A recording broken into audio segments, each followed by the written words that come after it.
Si les Harlem Globetrotters sont connus et reconnus pour être la plus grande équipe de basket afro-américaine de tous les temps, ils ne sont pas la première équipe composée de joueurs noirs dans l'histoire du basket américain. 4 ans avant les Globetrotters, une autre équipe avait vu le jour, les New York Renaissance, plus connus sous le nom de Rens. De 1923 à 1949, les New York Renaissance ont été un symbole d'abnégation et de courage. Dans une Amérique où le racisme et la xénophobie étaient dans les mœurs, ils vont prouver qu'une équipe composée de joueurs africains-américains pouvait dominer son sport. Les Rens sont la première grande équipe de Harlem. Désolé les Globetrotters, mais on tenait à rendre hommage à ces Rens.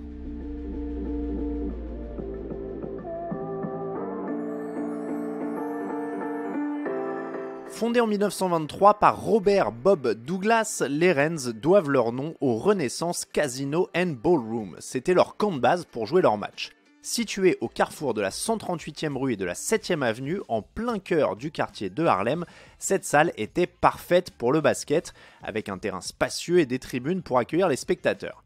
Alors que les Harlem Globetrotters étaient originellement basés à Chicago, les New York Rens étaient la véritable équipe du célèbre quartier du nord de Manhattan. Notez qu'au départ, l'équipe ne devait pas s'appeler les New York Rens, mais les Spartan Braves. C'est William Roach, le propriétaire de la salle, qui va les obliger à changer de nom. En fait, il avait accepté de louer son enceinte à tarif réduit si Bob Douglas changeait son nom en Renaissance afin de promouvoir le casino attaché à la salle. Une fois le contrat signé et le changement de nom entériné, Douglas engage 5 joueurs pour former la première équipe professionnelle de l'histoire, exclusivement composée de joueurs afro-américains. Parmi les premiers joueurs signés, on retrouve Clarence Fats Jennings, James Pappy Ricks ou encore Frank Strangler Forbes, 3 légendes des années 20. Ces 3 joueurs, en plus de jouer au basket, avaient la particularité de disputer des Negro Leagues en baseball. Résultat, ils jouaient 2 fois par jour, même le dimanche, et ils allaient partout, Hartford, New Haven, Springfield. Souvent, ils affrontaient une équipe à l'extérieur l'après-midi pour jouer un match à New York le soir. Quelques heures plus tard, un rythme de vie assez démentiel. En 1925, moins de 2 ans après leur création, les Rens remportent le Colored Basketball World Championship, le premier trophée d'une longue série, et vous aurez noté le nom de la ligue, le championnat du monde du basket de couleur, une drôle d'époque. Les Rens vont alors dominer non seulement les autres équipes noires, mais aussi tout le petit monde du basket en général.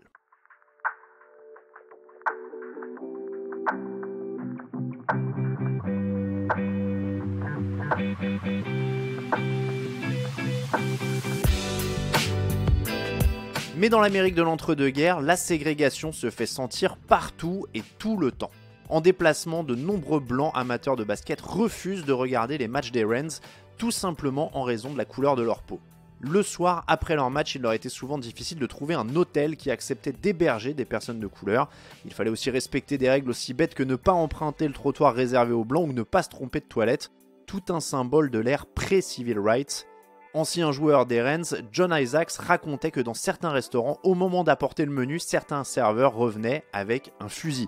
Malgré tout, quelques-unes des meilleures équipes blanches ont accepté d'affronter les Rens, comme les Original Celtics, les Philadelphia Spaz ou encore les Oshkosh All-Stars. Et le plus souvent, ce sont les Rens qui prenaient le dessus sur ces équipes composées exclusivement de joueurs blancs. Même si c'était parfois vu comme une hérésie à l'époque, ces rencontres attiraient toujours un public très nombreux et les joueurs blancs étaient pour la plupart très fiers de se mesurer aux meilleurs joueurs de couleur. Mais dans la rue, c'était une autre ambiance avec parfois des émeutes. Heureusement, parfois, le sport rapproche et unit. Malgré leur rivalité sur le parquet, il existait un énorme respect entre les Celtics et les Rens en dehors des terrains. Lorsque l'American Basketball League a refusé d'intégrer les Rens en 1925 en raison de la couleur des joueurs, les Celtics ont décidé de quitter temporairement ce championnat, qui était alors le meilleur du monde. Pour les Rens, les Celtics étaient même des modèles notamment sur le plan du jeu, puisque la stratégie commençait à prendre le pas sur les qualités individuelles.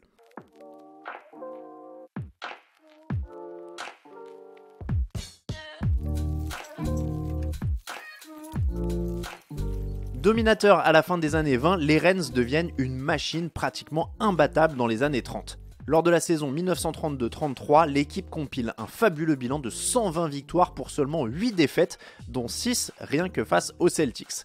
En 1939, le premier World Professional Basketball Tournament est organisé et regroupe les meilleures équipes de tout le pays. Vous aurez remarqué que les Américains appellent déjà ça World alors que tout se passe chez eux. Après avoir battu les Harlem Globetrotters, les Wrens remportent le titre de champion en dominant les Oshkosh All-Stars, double champion de la National Basketball League.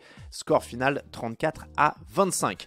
Puggy Bell est élu MVP de la compétition et place les Wrens au sommet de la hiérarchie du basket. Ils sont tout simplement la meilleure équipe du monde. Malgré le début de la Deuxième Guerre mondiale, les Wrens restent l'une des équipes majeures du paysage sportif afro-américain. Alors que les mentalités commencent à changer, la NBL devient la première ligue blanche à accepter la présence de joueurs noirs. Les Wrens se relocalisent alors à Dayton, dans l'Ohio, en 1948 pour la dernière année d'existence de cette ligue, car la NBL fusionne avec la BAA en 1949 pour former la NBA. Les Wrens ne sont pas invités à rejoindre ce nouveau championnat, car la NBA est une ligue exclusivement blanche, et elle le sera jusqu'en 1950. La fin de la NBL marque la disparition des Wrens qui quittent les parquets avec un bilan final de 2588 victoires pour 529 défaites. Coach mythique de UCLA, John Wooden les avait affrontés en 1930 et il les considérait comme la meilleure équipe de tous les temps, rien que ça. En 1963, l'équipe intègre le Hall of Fame et 2 joueurs suivent quelques années plus tard à titre individuel, William Pop Gates et Charles Tarzan Cooper. A noter que Cooper n'a pas intégré le Hall of Fame comme joueur, mais dans la catégorie contributeur, un affront pour un joueur qui a été le premier vrai pivot de l'histoire du basket. Enfin, Bob Douglas, le fondateur de l'équipe, a quant à lui intégré le Hall of Fame en 1972.